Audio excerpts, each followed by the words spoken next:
and it's Sunday the 10th, 2023. I believe today is the second or third day of Hanukkah. To my Jewish friends, happy Hanukkah. I wrote a bit about Hanukkah this morning. I tied Hanukkah and solstice together, as both are a celebration of light. For Hanukkah, it was the celebration, I forget the specifics, not being Jewish. Um, I only know the surface of the tradition. But there was celebration of just enough oil to light a lamp for a day, I think it was, and it ended up lasting. The miracle of Hanukkah was it lasted 8 days throughout. Regardless, it is a celebration of light. Solstice being a, I say pagan occasion, but the pagans were a specific group. Nowadays, pagan sort of includes any non-Christian, non-organized religion sect. But the pagans themselves were, had deep beliefs in earth religion, earth spirit. And the pagan celebration of solstice is that it is the winter solstice, the shortest daylight of the year. However, every day thereafter gets a little bit longer in length. For someone who experiences a low-level depression for certain periods of the year, not directly tied to the seasons, however, the lack of daylight, the cold, can definitely make any experience of depression worse. That coming of the light is indeed a miracle to be celebrated. So I sort of tied that together today in my writing. And maybe I'll read it later when I do a short. As I finished reading the verses of the poem, Does God Have a Hero? This was my first book. Published it in 2000. I wrote it in 1999. Shortly after I had stopped drinking, I had been deepening my meditation practice. I really felt such a strange time in my life where I could feel the passage of one aspect of my lifestyle ending and another one beginning.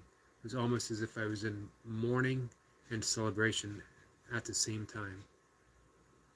I was mourning the loss of that social fabric that held my life together, which was drinking in bars and a group of friends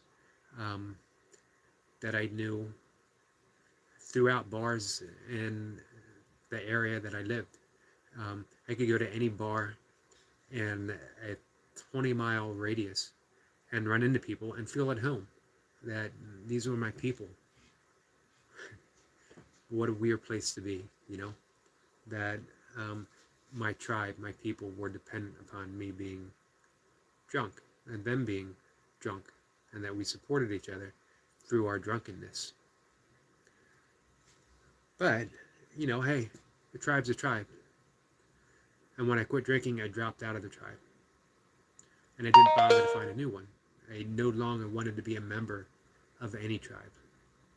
I wanted to be myself, and yet I didn't exactly know who that was. So I needed to be quiet. I needed to find some silence. I needed to be in solitude, and I needed to find that out. However, I also didn't know that I needed all of that. I was pulled in that direction, but at the same time, it was lonely. Who wants to be lonely? Until you realize what it offers, and then you can embrace it. There's a sacredness to loneliness. And sometimes it's better to dive right into it. This would be what St. John called the dark night of the soul.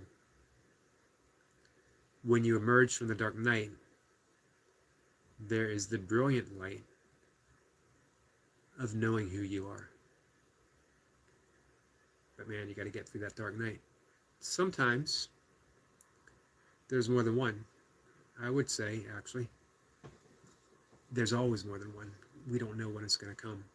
I had a similar experience when I quit drinking, when my father passed away. Not just the loss of my father, that was huge, but the loss of being a caregiver. So who and what exactly was I? Being a caregiver, and I didn't have the one essential thing that particular person to care for any longer. So again, I sort of retreated. I guess, you know what, I'm still in retreat. I had some money that I inherited, and I have a house that's paid for. I share it with my brother. We split the bills. I've mentioned before that the only thing really draining me right now, financially, the taxes, because there's so many coming in so many different directions. Not just my personal taxes that I have to pay, which actually right now I don't think I have to pay because I made little this year. So we'll see what happens. But, you know, property taxes, county taxes, house taxes, city taxes, state taxes, on everything. That's not the point, though. I've complained about taxes before. I'm not going to do that. And here's the thing about complaining about taxes. I actually don't mind paying taxes because I know what it brings to my community, and I'm all for it. I live in a beautiful community, and I absolutely love my hometown. I was actually born in Pennsylvania in McKeesport outside of Pittsburgh, but I grew up here in Columbia, Maryland. Columbia is one of the first planned cities. It was designed to be interracial as well as interfaith centers, and just a beautiful design. Greenway, miles, literally hundreds of miles of bike paths, tons of trees, ponds, lakes. It was like growing up in a suburban wilderness. So I don't mind supporting it through paying the taxes. I just wish there wasn't so many and the price wasn't so steep, especially living on a fixed income and just trying to get by. I'm trying to be a suburban monk. I'm trying to be a yogi doing burpees in his basement. We'll see how long that lasts. However, back to the point. So yeah, when my father died, I retreated, and I've stayed in that retreat somewhat. Went to a bookstore today. Not much of a bookstore. I went to this bookstore down the road from my house when it first opened, and this was maybe 30 years ago. And whenever possible, I'd go there every day for a cup of coffee. I wrote my first book, sitting in a booth, drinking coffee at night. It was the strange combination again of being, sorry, I didn't mean to pound, being solitary, but also being in the midst of people. So I would go to this bookstore, and I could be around people. They all knew me, but they also knew that I was quiet and I mainly kept to myself. It was that nice dichotomy of contrast.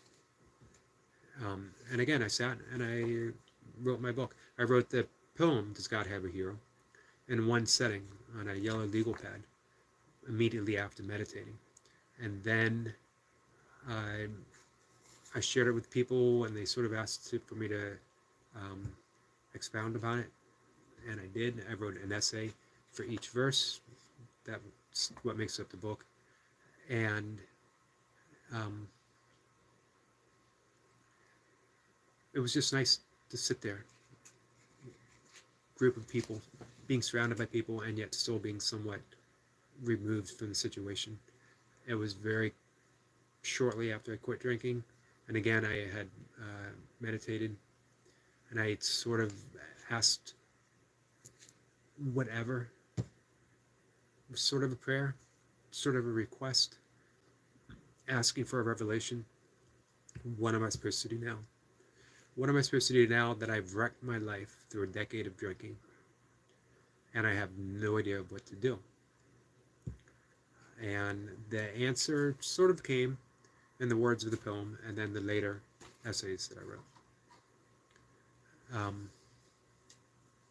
So I've been sort of reading when I do my YouTube shorts, I was reading a verse a day, and that's over. We'll see what else is there to read. I have a interpretation of the Tao. It is not it's not a translation.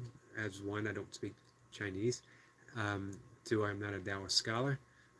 So it is an interpretation of the Tao Te Ching for distant runners and walkers, or people who just like to travel by their feet or slower means, whatever that might be for you. So maybe I will read that if I can find a copy.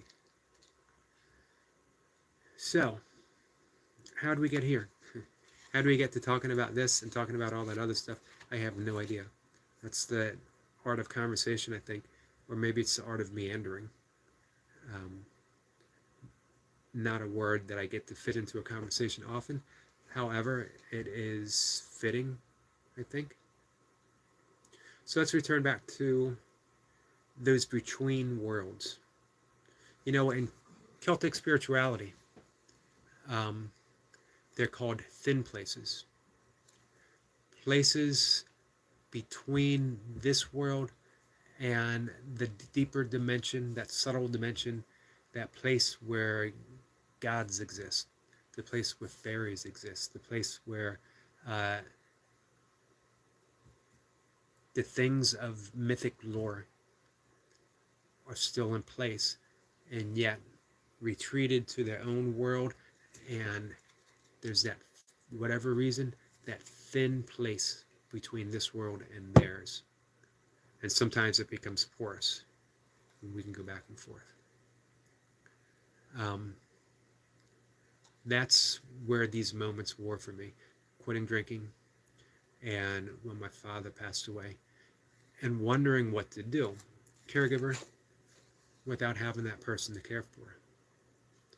What I found, and what I'm discovering actually doing a YouTube channel, is the role of the caregiver isn't limited to one person. The role of a caregiver isn't limited to caring for a specific group. It's ever present, and it's there for whoever needs it. So you put it out there. You put your care, you put your compassion, which, by the way, is the subtitle of the book, Meditations for Compassionate Living. That's being a true caregiver. Having these conversations for whatever they're worth.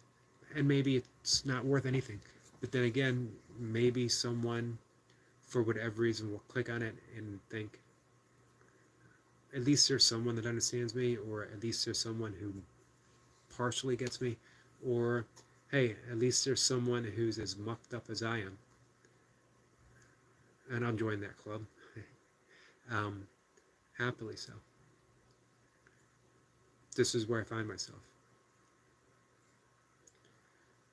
And who knows what will come? It's all a path. As they might say in Zen, it's a pathless path. Also, they might say in awakening circles that it's all a free fall without a parachute. That's the bad news. We're falling, all of us, quickly so, plummeting. Here's the good news. There's no ground. I've always loved that. So, all right, guys, this was a rambling talk. I'm coming up in 15 minutes. Let's call it a day. And if anyone, I'm putting that out there as a caregiver, if anyone needs anything, feel free to reach out. even if it's just, to talk. Or if you want to learn some meditation, or if you want to do some breath work, if you want to talk yoga, any of the stuff that I ever talk about. If you want to talk about writing and creativity, hey, it's a burpees community that I usually reach out to, but really, it's just a community, meaning that it's all of us, for whatever reason. If you click on this channel, if you click on this video,